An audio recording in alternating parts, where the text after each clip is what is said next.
बोला था 3200 रुपए में लेना है, यही तो आप लोग नहीं समझ पा रहे हैं। कोयला का लूट हो रही है, ये कहीं न कहीं सरकार का संरक्षण प्राप्त है, सरकार डायरेक्ट संरक्षण प्राप्त है।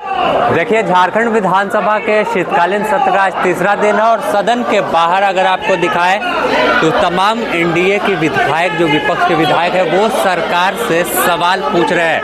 साफ तौर पर कोयला चोरी का मामला हो या तमाम मुद्दों पर सवाल पूछ रहे हैं। तो चलिए बात करते हैं यहाँ पर अमित यादव, क्या कहेंगे आप लोग हर दिन प्रदर्शन कर रहे हैं। कल धान वाला तो 2401 हो गया, मगर धान वाला सरकार बोला था 3200 रुपए में लेना है, यही तो आप लोग नहीं समझ पा रहे हैं। तो 2400 होगा। तो सरकार बोला था कि हमारी सरकार बनेगी तो हमारा सार्थक मूल्य 3200 होगा। 3200 का सपना दिखा करके आप 2400 में ठगने का काम कर रहे किसानों को, तो ये दोहरी नीति नहीं चलेगी। कहते कुछ है करते कुछ है। आपने 3200 कहा था, 3200 में खरीदिए किसानों का धान। मैम, रागिनी मैम, आज कोयला चोरी पर भी सवाल हो रहा है। आप उसी इलाके से आती हैं जहां पर बड़े पैमाने, क्या कहेंगे? देखिए, कोयला चोरी आज नया नहीं हो रहा है। पिछले 6 सालों से, जब से ये सरकार बनी है, लूट की छूट मची हुई है और मुझे लगता है कि इस पे सरकार को अंकुश लगाना चाहिए। कहीं ना कहीं ये राज्य सरकार के इशारे से ही सारा काम हो रहा है। अगर बात करें तो केंदुआड़ी एक इलाका है आपके धनबाद में ही, वहाँ पर गैस रिसाव का मामला और तो विस्थापन का मांग उठ रहा है, 2 लोगों की जान भी गई है। बिल्कुल, बहुत दुखद घटना घटी है और हम लोग के लिए मतलब चिंताजनक चीज़ है कि वहाँ लगातार जहरीली गैस रिसाव हो रहा है। इस पे अहम कदम अब तक न सरकार ली है, न बीसीसीएल का कोई अधिकारी ली है। आखिर क्या लगता है, जिम्मेवार कौन है इसके लिए? मौत तो हो रही है लोगों की। बिल्कुल जिम्मेवार राज्य सरकार है। राज्य सरकार के जो बीसीसीएल अधिकारी है, बीसीसीएल में सब मिली साठगांठ है। कहीं ना कहीं गरीब को उजाड़ने, हटाने, भगाने का षड्यंत्र रचा जा रहा है। बल्कि धनबाद में नहीं, झरिया में भी वही रचना रचा जा रहा है। सिर्फ अपने पैकेट भरने के लिए गरीबों को जान माल से खिलवाड़ लोग कर रहा है। देखिए, साफ तौर पर केंदुआड़ी का मामला भी उठ रहा और शत्रुघ्न महतो है यहाँ पर।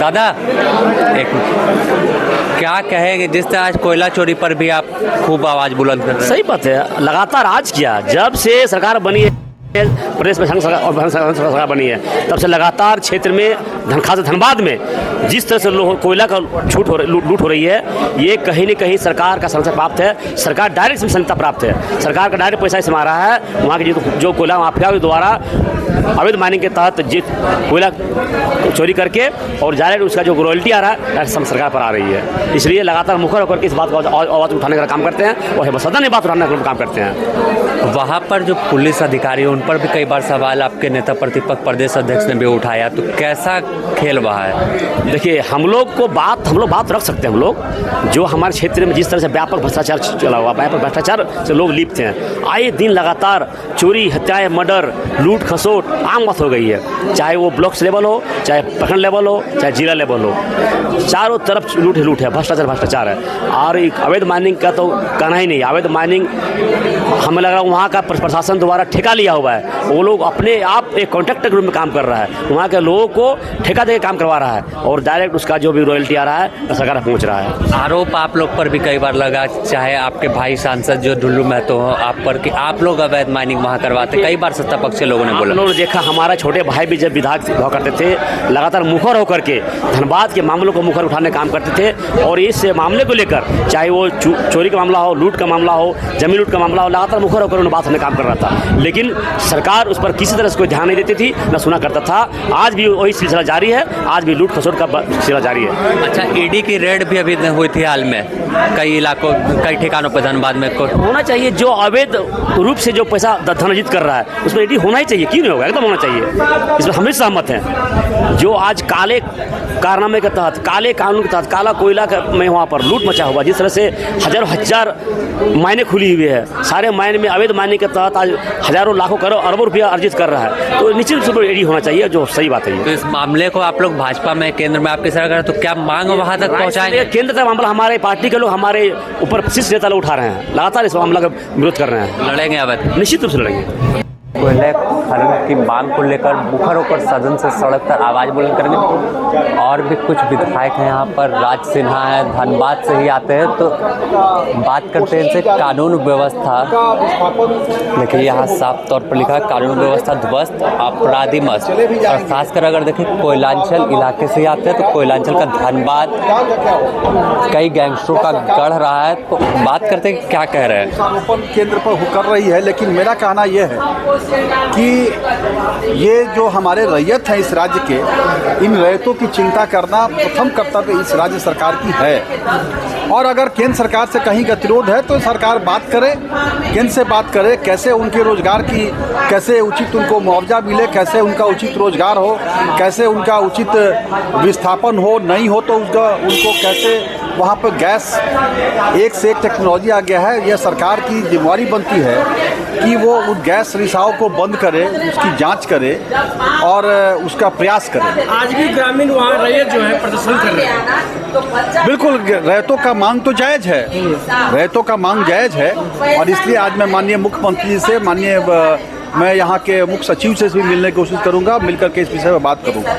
सर, कानून व्यवस्था पर सवाल पूछ रहे हैं। आपके इलाके अगर धनबाद की बात कर ले तो प्रिंस खान जैसे कुख्यात गैंगस्टर वहाँ पर, यह मैंने पहले ही कहा कि यह सरकार संरक्षित अपराधी हैं और सरकार का इस पर कोई ध्यान नहीं जा रहा है। लगातार हत्या, रंगदारी, बालू चोरी, कोयला चोरी सब चरम पर है और ये सारे सरकार के इशारे पर ये कार्य हो रहे हैं। राजी, इरफान अंसारी जी कल बोल रहे थे कि 1 करोड़ की मशीनों की चोरी हुई है।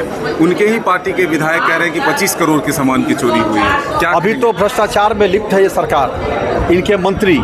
और जब इनकी ही पार्टी के, खास करके कांग्रेस पार्टी के जिस पार्टी के मंत्री हैं, उस पार्टी के नेता ने सदन में आरोप लगाया 25 करोड़ की चोरी का, तो यह तो कहानी सब कुछ स्पष्ट है। और यह सरकार किस प्रकार से भ्रष्टाचार में लिप्त है यह बताने के लिए काफ़ी है। और इसी विषय पर हम लोग चर्चा कराना चाह रहे हैं, लेकिन सरकार इससे भाग रही है। सीजीएल के रिजल्ट आ गए, क्या कहेंगे सर? आप लोग तो आरोप लगा रहे थे कि नहीं गड़बड़ियाँ हुई है, लेकिन सरकार को अब एक तरह से कोर्ट ने क्लीन चिट दे दिया और अब तो नियुक्तियाँ होगी।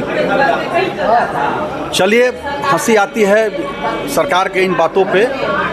सीजीएल आज कितने साल हो गए, या जो युवाओं के इतने साल बर्बाद हुए उसका हिसाब कौन देगा? और अभी आगे देखिए तो अभी केवल कोर्ट का रिपोर्ट आया और रिजल्ट आए हैं, आगे उन सबको नौकरी कहाँ मिलती है, कब मिलती है, इसको भी देखना होगा।